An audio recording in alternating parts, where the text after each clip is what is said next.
വേദിയിലും സദസ്സിലും ഇരിക്കുന്ന പ്രിയപ്പെട്ട സഹോദരന്മാർ,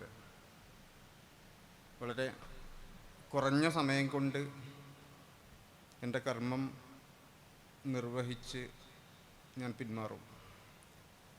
നമ്മൾ ഈ സമയത്ത് എന്താണ് ടേക്ക് അവേ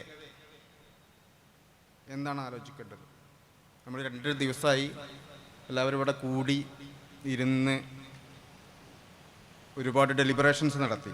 ഇതിനു വേണ്ടി ഒരുപാട് ബാക്ക്ഗ്രൗണ്ട് പണികൾ നടന്നു. ഇപ്പോൾ നമ്മളെല്ലാവരും കൂടിയിരിക്കുകയാണ്. അതിൽ വളരെ പ്രധാനപ്പെട്ട പല രാഷ്ട്രീയക്കാർ, ബിസിനസ്സുകാർ, ഉമറാക്കൾ എല്ലാം നമ്മുടെ കൂടെയുണ്ട്. പല ആളുകളും നമ്മുടെ കൂടെ പങ്കെടുത്ത് ഇപ്പോൾ നമ്മളോട് കൂടെ ഇല്ല. പക്ഷേ അവരൊക്കെ ആഗ്രഹിക്കുന്നൊരു കാര്യം ഇതായിരിക്കും: നമ്മൾ എന്താണ് ഈ 2 ദിവസം കൊണ്ട് നേടിയെടുത്തത്, അല്ലെങ്കിൽ എന്താണ് നമ്മളുടെ പർപ്പസ്. നമ്മൾ ഒരു ചെറിയ തിരിഞ്ഞുനോട്ടം നടത്തുകയാണെങ്കിൽ ഇന്ത്യയിൽ ഉള്ള മുസ്ലിങ്ങൾ, ലോക മുസ്ലിങ്ങളിൽ ഏകദേശം 10% ഇന്ത്യയിലാണ് എന്നാണ് പറയാറുള്ളത്. അതേസമയത്ത് രാഷ്ട്രീയപരമായി, സാമ്പത്തികമായി, മീഡിയ, ജുഡീഷ്യറി രംഗങ്ങളിലൊക്കെ നമ്മൾ പരിശോധിക്കുമ്പോൾ നമ്മളുടെ പ്രസൻസ് വളരെ തുച്ഛമാണ് എന്ന് പറയാൻ പറ്റും. അല്ലെങ്കിൽ നമ്മളില്ല. നമ്മൾ കുറച്ച് മുന്നേ ബീഹാറിൽ നിതീഷ് കുമാർ നമ്മളുടെ ഒരു മുസ്ലിം ഡോക്ടറുടെ പർദ്ദ പിച്ച് ചീന്തുന്നത് നമ്മളൊക്കെ കണ്ടു, നമ്മളൊക്കെ വിഷമിച്ചു. അതിനുശേഷം നമുക്ക്, അല്ലെങ്കിൽ ഇന്ത്യൻ മുസ്ലിങ്ങൾക്ക് അഭിമാനിക്കാൻ പറ്റുന്ന ഒരു മൊമെൻ്റ് ഒരു പക്ഷേ മീഡിയകളൊക്കെ ശ്രദ്ധിക്കുന്ന ആളുകൾക്കറിയാം. ഷമാഇൽ നദ്വി എന്ന് പറയുന്നയാൾ ജാവേദ് അക്തറുമായി നടത്തിയ ഒരു ഡിബേറ്റാണ്. അതിൻ്റെ പോസിറ്റീവും നെഗറ്റീവും വശങ്ങളൊക്കെ അവിടെ മാറ്റിവെച്ച് നമ്മൾ ആരുടെ പിന്മുറക്കാരാണ്, എന്താണ് നമ്മളുടെ ജീവിതത്തിൻ്റെ ലക്ഷ്യം എന്ന് ആലോചിക്കേണ്ട ഒരു സമയമാണ്. നമ്മൾ പലപ്പോഴും ഫിഖ്ഹ്, മുആമലാത്ത്, ദറസ്, പള്ളി ദർസ്, അറബിക് കോളേജുകൾ, ഇതൊക്കെ ഒരു കാറ്റഗറിയാക്കി മാറ്റി നിർത്തുന്ന ഒരു രീതിയുണ്ട്. അത് നമ്മളായിട്ടും ബന്ധപ്പെട്ട കാര്യങ്ങളല്ല. നമ്മളൊരർത്ഥത്തിൽ ഈ സെമിനാറിലൂടെ ചെയ്തത് ഫിഖ്ഹിൻ്റെ കിതാബുകളൊക്കെ ഷെൽഫിൽ നിന്നെടുത്ത് അതിനെ ജീവിതഗന്ധിയാക്കാൻ പറ്റുന്ന രീതിയിൽ ഡെലിബറേഷൻസ് നടത്തുകയാണ്. ഇന്നലെ ഇവിടെ നടന്ന പല ചർച്ചകളിലും അസറ്റുകളെക്കുറിച്ച് ചർച്ച നടക്കുകയായിരുന്നു. സ്വർണം വെള്ളിയിൽ നിന്ന് മാറി ക്രിപ്റ്റോ കറൻസിയിലും നമുക്കൊന്നും കേൾക്കാൻ ഇപ്പോഴും പറ്റാത്ത, അല്ലെങ്കിൽ മനസ്സിലാക്കാൻ പറ്റാത്ത പുതിയ ടെക്നോളജികൾ, അതിലൂടെ ഫിനാൻഷ്യൽ ട്രാൻസാക്ഷൻ നടത്തിക്കൊണ്ടിരിക്കുക, ബിസിനസ്സിൻ്റെ പുതിയ മേഖലകൾ. അപ്പോൾ ഇതൊക്കെ സത്യത്തിൽ നമ്മളുടെ കപ്പ് ഓഫ് ടീ ആണോ എന്നൊരു ചോദ്യം വളരെ റെലവൻ്റാണ്. നമ്മൾ മുസ്ലിങ്ങളാണ്, നമ്മളുടെ മിഷൻ ദീനാണ്, ഇസ്ലാമാണ് എന്നൊക്കെ പറയാം. നമ്മളൊന്നുകൂടെ നമ്മളുടെ പാസ്റ്റിലേക്കൊന്ന് തിരിഞ്ഞു നോക്കുകയാണെങ്കിൽ, ഇന്ന് ലോകത്തെ ഏറ്റവും സമ്പന്നനായ മനുഷ്യൻ ആരാണ്?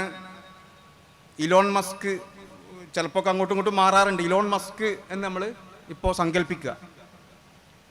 ഈ ഇലോൺ മസ്കിനേക്കാൾ സമ്പന്നനായ ഒരു മനുഷ്യന് കുറച്ച് മുന്നേ മാലി സാമ്രാജ്യത്തിൻ്റെ ഭാഗമായിട്ട് രാജാവായിട്ടുണ്ടായിരുന്നു,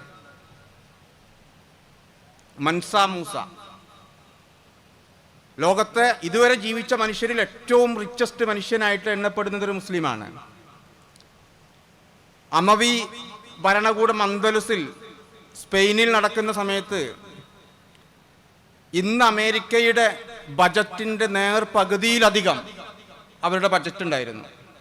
ഏകദേശം ഒരു 600-700 കൊല്ലങ്ങൾക്ക് മുമ്പ് നടക്കുന്ന ഒരു കമ്പാരിസനാണ്. ഇതൊക്കെ ആരാ ഉണ്ടാക്കിയെന്ന് ചോദിച്ചാൽ റഹ്മത്തല്ലിൽ ആലമീനായിട്ട് ഒരാൾ വന്നിരുന്നു. ആ ആള് കൊളത്തി വെച്ച ഒരു വിളക്ക് അല്ലെങ്കിൽ കത്തിച്ചു വിട്ട ചില മനുഷ്യന്മാർ, സാധാരണ മനുഷ്യന്മാർ, തണ്ട് കാട്ടുന്ന മനുഷ്യന്മാർ, അവരൊക്കെ ഹൈലി പൊളിറ്റിക്കലാക്കി മാറ്റി. ഇന്നത്തെ അമേരിക്കയും റഷ്യയും ഏതാനും കൊല്ലങ്ങൾ കൊണ്ട് കീഴടക്കുകയാണ്. ആരാ കീഴടക്കുന്നത്? ഉമർ റളിയല്ലാഹു അൻഹു.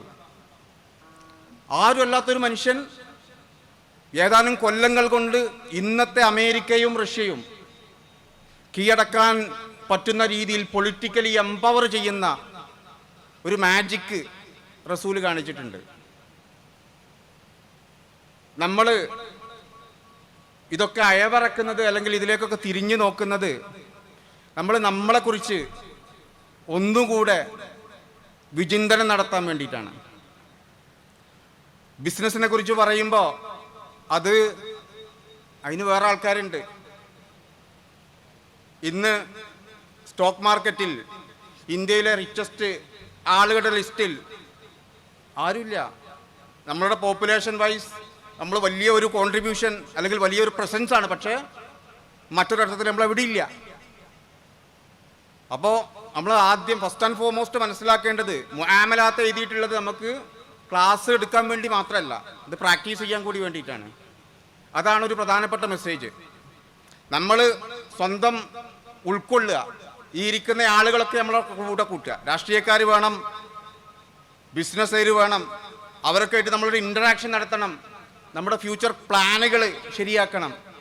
റഹ്മത്തുൽ ആലമീൻ എന്ന് പറയുമ്പോൾ മുസ്ലിങ്ങൾക്ക് മാത്രമെന്ന് എവിടെയും പറഞ്ഞിട്ടില്ല, എല്ലാ മനുഷ്യർക്കുമാണ്, എല്ലാ മൃഗങ്ങൾക്കുമാണ്, പ്രകൃതിക്കാണ്, മരങ്ങൾക്കാണ്, ഭൂമിക്കാണ്. അങ്ങനത്തെ പ്രവാചകൻ, ആ പ്രവാചകന്റെ അനുയായികളായിട്ട് നമുക്ക് മാറാൻ പറ്റണം. അപ്പോൾ നമ്മൾ ബിസിനസ്സുകാരാവണം.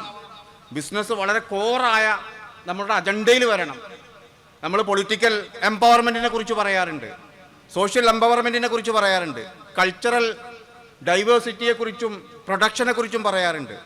ഇതൊക്കെ നമ്മൾ ചരിത്രത്തിലേക്ക് തിരിഞ്ഞു നോക്കുമ്പോൾ ഇസ്ലാമിക് സിവിലൈസേഷൻ കോൺട്രിബ്യൂട്ട് ചെയ്ത പോലെ മറ്റാരും ചെയ്തിട്ടില്ല എന്നുള്ളതാണ്. അതേ സമയത്ത് അതിനൊക്കെ ഒരു ഹ്യൂമെയിൻ ആയിട്ടുള്ള, ഒരു എത്തിക്കലായിട്ടുള്ള, മനുഷ്യരായി കാണാൻ പറ്റുന്ന ഒരു വേൾഡ് വ്യൂ ഉണ്ടായിരുന്നു. മനുഷ്യന്മാർക്കൊക്കെ ഇവിടെ എന്തോ ഒരു പർപ്പസ് ഉണ്ട് എന്ന് പഠിപ്പിക്കുന്ന മതമാണ് നമ്മുടെ മതം. ആ മതത്തിൻ്റെ ആൾക്കാരാണ് നമ്മൾ. അപ്പോൾ ഫിഖ് പഠിക്കുന്നത്, മുആമലയിൽ നമ്മൾ ചേരുന്നത്, അത് കിതാബ് ഓതാൻ വേണ്ടി മാത്രമല്ല, നമ്മളെ ജീവിതത്തിൽ പകർത്താൻ കൂടി വേണ്ടിയിട്ടാണ്. നമ്മൾ പഠിക്കുന്നത് നമുക്ക് വേണ്ടി മാത്രമല്ല, നമ്മുടെ രാഷ്ട്രീയക്കാരെ, നമ്മളുടെ ഉമറാക്കളെ, നമ്മുടെ നാട്ടിലുള്ള സാധാരണക്കാരെ കൂട്ടി മുന്നേറ്റങ്ങൾ ഉണ്ടാക്കാൻ വേണ്ടിയിട്ടാണ്, പുതിയ പൊട്ടൻഷ്യലുകൾ ടാപ്പ് ചെയ്യാൻ വേണ്ടിയിട്ടാണ്. അതിനുള്ള എനർജിയാണ് നമ്മൾ ഇവിടെ നിന്ന് ടേക്ക് അവേ ആയി കൊണ്ടുപോകേണ്ടത്. അതിനുള്ള ഊർജ്ജമാണ് നമ്മൾ അങ്ങോട്ടും ഇങ്ങോട്ടും പകരേണ്ടത്. അതിന് എൻ്റെ ഒരു എളിയ റിക്വസ്റ്റ്, നമ്മുടെ കൂടെ ഇന്ന് കൂടിയ രാഷ്ട്രീയത്തിൻ്റെ റെപ്രസെൻറ്റേറ്റീവ്സ്, നമ്മളുടെ ബിസിനസ് റെപ്രസെൻറ്റേറ്റീവ്സ്, ഉമറാക്കൾ, ഉലമാക്കൾ എല്ലാവരും കൂടി നിന്നുകൊണ്ട് നമ്മളൊരു വിഷൻ്റെ പുറത്ത് മുന്നോട്ട് പോകണം. ഈ വിഷന് നമ്മൾ കൂടി ആലോചിച്ച് കാൽക്കുലേറ്റ് ചെയ്ത് അതിൻ്റെ വരും വരായ്മകൾ നോക്കി കണ്ടറിഞ്ഞ് സ്ട്രാറ്റജിക്കലി പ്ലാൻ ചെയ്ത് മുന്നോട്ട് പോകേണ്ട സാഹചര്യമാണ്. ഇത് നമ്മൾ ആരെയും ശത്രുപക്ഷത്ത് നിർത്താൻ വേണ്ടിയിട്ടല്ല, എല്ലാ മനുഷ്യരുടെയും നന്മയ്ക്ക് വേണ്ടി, എല്ലാ മൃഗങ്ങളുടെയും നന്മയ്ക്ക് വേണ്ടി, ഭൂമിയുടെ നന്മയ്ക്ക് വേണ്ടി, മരങ്ങളുടെ നന്മയ്ക്ക് വേണ്ടി. ഇന്ന് ഏറ്റവും കൂടുതൽ ഡിബേറ്റ് ചെയ്യപ്പെടുന്നൊരു വിഷയമാണ് ഗ്ലോബൽ വാർമിംഗ്. നമുക്കെല്ലാവർക്കും അറിയാം, നമ്മുടെ ഭൂമിയുടെ പല ഭാഗങ്ങളും ഇനി കുറഞ്ഞ കാലം കൊണ്ട് കടലിൻ്റെ അടിയിലേക്ക് പോകുന്ന പറയണത്. വലിയ വലിയ മഞ്ഞുമലകളൊക്കെ ഉരുകി ഇല്ലാതായിക്കൊണ്ടിരിക്കുകയാണ്. ഇത്തരം പ്രശ്നങ്ങൾ വരുമ്പോൾ എത്തിക്കലി ബിസിനസ് ചെയ്യാൻ, മനുഷ്യന്മാരുടെ പ്രശ്നങ്ങൾ മനസ്സിലാക്കാൻ, അവർക്ക് വേണ്ടി തകാഫുൽ പ്രപ്പോസ് ചെയ്യാൻ, അവർക്ക് വേണ്ടി ഇർഫാഖ് പറഞ്ഞു കൊടുക്കാൻ പറ്റുന്ന പണ്ഡിതന്മാരുണ്ടാവണം. അതിനുവേണ്ടി നമ്മൾ ഇന്നലെ പ്രസംഗത്തിൽ ഒരു പ്രധാനപ്പെട്ട പണ്ഡിതൻ പറഞ്ഞ പോലെ അക്ഷരത്തുൽ മുബശ്ശിരീങ്ങളായിരിക്കുക അതിൻ്റെ കൂട്ടത്തിൽ ലോകത്തെ ബില്യണേഴ്സാണ്. 4 ആളുകൾ 6 ആളുകൾ അക്ഷരത്തുൽ മുബശ്ശിരീൻ, സ്വർഗം കൊണ്ട് വാഗ്ദാനം ചെയ്യപ്പെട്ട ആൾക്കാർ. അള്ളാഹിൻ്റെ റസൂലിൻ്റെ ഏറ്റവും വലിയ തസ്കിയത്താണ്, ഏറ്റവും വലിയ ഗുഡ് സർട്ടിഫിക്കറ്റ് കൊടുക്കുക, നിങ്ങൾ സ്വർഗമുള്ളവരാ. ആ ആൾക്കാരിൽ 6 ആളുകൾ, ചിലപ്പോൾ പറയാറുണ്ട് 4 ആളുകൾ, അവർ, അതായത് മെജോറിറ്റി, അവർ വലിയ സമ്പന്നരാണ്. ഇന്ന് ഇലോൺ മസ്കിനെ പോലെ, ട്രംപിനൊക്കെ പോലെയുള്ള വലിയ ബിസിനസ് സാമ്രാജ്യങ്ങൾ നടത്തുന്ന ആളുകളാണ്. അപ്പോൾ ഇത് രണ്ടും ഒപ്പം കൊണ്ടുപോകാൻ പറ്റുന്നതാണ്. നമ്മൾ പറയാറുണ്ട്, ഇന്ന് ഒരുപാട് ഐഡിയോളജീസ് നമ്മുടെ മുമ്പിലുണ്ട്. മനുഷ്യൻ്റെ ലിബറേഷനെ കുറിച്ച് സംസാരിക്കുന്നവരുണ്ട്.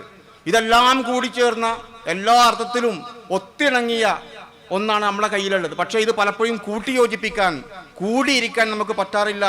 അതിനുള്ള ഒരു തുടക്കമാവട്ടെ, അതിലേക്ക് വഴി കാട്ടുന്ന ഒന്നായി മാറട്ടെ നമ്മളുടെ ഈ ഇൻ്റർനാഷണൽ സെമിനാർ എന്ന് ആശംസിച്ചുകൊണ്ട്, നിങ്ങൾക്കെല്ലാവർക്കും ഈ പങ്കെടുത്ത ആളുകൾക്കൊക്കെ പുതിയ ഇൻസൈറ്റുകൾ ഉണ്ടാവട്ടെ എന്ന് പ്രാർത്ഥിച്ചുകൊണ്ട്, നമ്മളുടെ കൂടെ കൂടിയ എല്ലാ ആളുകൾക്കും നല്ലത് വരട്ടെ എന്നും നല്ലത് പ്രവർത്തിക്കാൻ, ഈ ലോകത്തും പരലോകത്തും നന്മ വരാൻ, അതിനുവേണ്ടി പ്രവർത്തിക്കാൻ കൂടുതൽ സാഹചര്യങ്ങൾ ഉണ്ടാവട്ടെ എന്ന് ആശംസിച്ചുകൊണ്ട് ഞാൻ നിർത്തുന്നു. വ ആഖിറു ദഅവതി അനിൽ ഹംദുലില്ലാഹി റബ്ബിൽ ആലമീൻ. വസ്സലാമു അലൈക്കും വറഹ്മത്തുള്ളാഹി.